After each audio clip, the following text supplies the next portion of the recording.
Je vous propose de nous suivre. Nous allons découvrir le monde merveilleux de Paul-Émile Victor, puisque une petite entreprise qui s'appelle lelivre.com et qui est l'air de rien un des plus gros bouquinistes en ligne a fait l'acquisition de tout le fonds donc documentaire de Paul-Émile Victor. Nous sommes ici donc sur le site du site internet lelivre.com en compagnie de son créateur Didier Rodriguez. Alors on va parler tout à l'heure de votre entreprise, mais je voudrais déjà qu'on commence avec la grosse actualité, c'est votre acquisition des archives de Paul-Émile Victor. Alors racontez-nous un peu ça. Déjà, qui était Paul-Émile Victor pour ceux qui ne le connaissent pas? Alors Paul-Émile Victor, c'était un explorateur donc qui a commencé par le Groenland avant-guerre et qui a continué par l'Antarctique après-guerre. Donc j'ai beaucoup de publications, beaucoup de revues qui parlent donc qui traitent de tout le monde polaire antarctique surtout. Alors, est-ce que vous pouvez nous détailler un peu ce qu'on peut trouver et les documents qui vous ont semblé à vous le plus intéressant? Alors les documents le plus intéressant, c'est la revue TAF, Terre Antarctique et Australe Française, qui relate toutes les activités depuis octobre 57 jusqu'à 1980 de tout ce qui s'est passé sur l'Antarctique français. Voilà. C'est vrai qu'on parle beaucoup aujourd'hui de la fonte de la banquise. Ça va permettre éventuellement d'avoir une référence. On savait ce qu'il y avait il y a 50 ans, comment ça se passait il y a 50 ans. Exactement. Des chercheurs, des scientifiques ont déjà fait des études et prévoyaient déjà cette fonte des glaces et qui allait changer, modifier notre climat profondément. Alors de quoi se passionner donc pour la banquise? Vous n'allez peut-être pas tout lire, qu'est-ce que vous allez en faire de tous ces documents assez exceptionnels, puisqu'il y en a qu'on ne trouve plus du tout en fait? On va essayer de faire circuler l'information pour pouvoir, il y a des documents qu'on a en plusieurs exemplaires, pour pouvoir donc les partager. Est-ce qu'aujourd'hui ça fait rêver encore beaucoup de gens, quelqu'un comme Paul-Émile Victor qui a eu un destin quand même assez particulier? Ça a été effectivement monsieur découverte des pôles. Oui, enfin, moi il me fait rêver toujours. Oui, il fait rêver parce qu'il a eu l'opportunité, il a eu le désir de vouloir investir de nouveaux territoires non fréquentés, non connus, et de faire des expériences, de vivre sa première expérience au Groenland, de vivre une année donc avec les Esquimaux. Ensuite, il a développé la base du Mont d'Urville après-guerre sur l'Antarctique et il a bien fait avancer la question scientifique.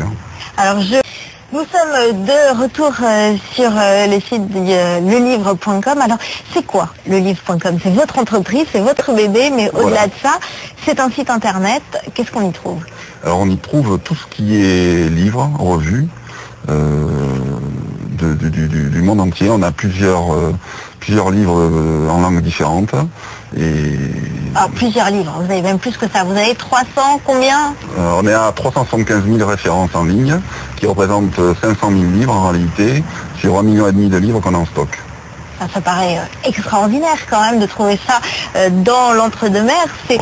C'est un bouquiniste XXL en fait. Voilà, XXL, oui. Donc maintenant on peut y trouver des livres rares.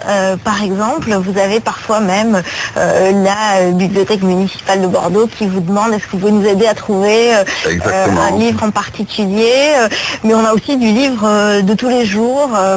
Tous les livres, ça va du poche aux livres spécialisés d'érudition, à la revue, au journal ancien, 19e siècle, beaucoup de 18e aussi, et encore en langue anglaise, en langue allemande, en langue espagnole, italienne.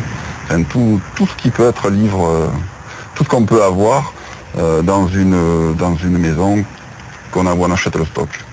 Alors vous justement, comment est-ce que vous fonctionnez? Vous achetez des lots? C'est ça, la plupart du temps, que vous triez. Ensuite, racontez-moi un peu comment ça marche. Alors, on achète soit à des collègues, donc des lots importants, soit en salle des ventes, soit des successions de particuliers où après on trie, tout est trié par éditeur. Un premier tri est fait des bons livres on appelle ça la crème, qui est saisie de suite. Et après, on retrie tout le reste par éditeur et puis par auteur pour éviter les doublons à la mise en ligne. Alors il y a des livres que vous avez ici, que vous vouliez faire découvrir au grand public. Vous avez commencé la construction d'un bâtiment à cet effet, mais il y a un vrai bras de fer qui vous oppose à la municipalité de Sallebeuf qui n'en veut pas, qui veut pas d'un équipement culturel comme ça sur sa commune. Vous, de votre côté, vous avez quand même envie de faire des ateliers pour faire découvrir les vieux livres, les choses comme ça. Oui. Comment est-ce que ça va pouvoir se faire tout ça? Pareil, de la même manière, on parlait de Paul-Émile Victor tout à l'heure, les gens vont pouvoir trouver des ouvrages comme ça parmi ce que vous avez pu mettre en lumière. Vous vont pouvoir trouver ça sur votre site internet? Oui, alors on va trouver en priorité toute la vulgarisation de l'Antarctique. On va commencer par... et ainsi que toutes les publications qui ont été faites de divers pays sur tout ce qui est... Sur les oiseaux, par exemple. Sur les oiseaux, et sur toute l'activité polaire, les problèmes de vie dans le froid, etc. Donc ça, bientôt disponible sur le livre.com. Je vous souhaite une bonne continuation. Didier Rodriguez, je vous remercie. Je vous propose de